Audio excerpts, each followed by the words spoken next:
आम्हाला जसं श्री स्वामी मल्हारी प्रतिष्ठान हे पूर्ण महाराष्ट्रामध्ये व महाराष्ट्राच्या बाहेरील जे तुटलेली मंदिरं, शिवलिंग जीर्ण झालेले शिवलिंग, मूर्त्या भंग झालेल्या त्याला वज्रलेपन करते, मंदिराला किल्ल्यांना डागडुजीकरण करते।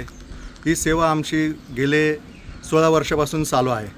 आणि जसं की आम्हाला समजलं आणि काय अशा गोष्टी व्हिडिओ व्हायरल झाल्या की छत्रपती तारा आणि साहेबांची समाधी पूर्ण जीर्ण झालेली आहे, तिथले शिवलिंग वगैरे पादुका सगळ्या जीर्ण झालेल्या आहेत। मग तिथे आम्ही पोचलो, जागेवरती पोचलो आणि काय करता येईल असं जे गावकरी सरपंच साहेब आहेत त्यांना विचारलं।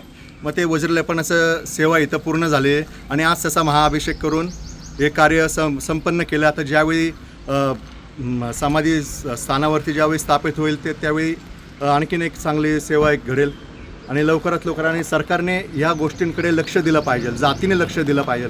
आपले जे जीर्ण झालेली मंदिरं आहेत, किल्ले आहेत, गड किल्ले आहेत, समाध्या आहेत, अशा खूप साऱ्या आहेत। शहाजी महाराजांची समाधीही तशीच जीर्ण अवस्थेत पडलेली आहे, त्याच्याकडे सरकारचं लक्ष नाही आहे। लक्ष दिलं पाहिजे, पुरातत्व खात्याने जातीने याच्याकडे लक्ष दिलं पाहिजे। कधी कधी असं आम्ही काम करत जातो, पुरातत्व खातेवाले आम्हाला अडवतात की आम्हाला वाटतं की पुरातत्व खातेवाले हिंदूच आहेत का, हे असा मनामध्ये प्रश्न उद्भवतो की जातीने सरकारने याच्याकडे लक्ष द्यावं। ही सरकारला आम्ही हात जोडून नम्र विनंती करतो, पुरातत्व खात्याला विनंती करतो।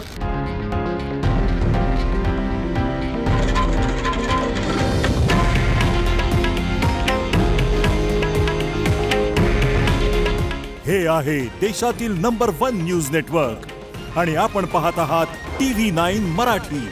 काळजी तुमची, हित महाराष्ट्राचं।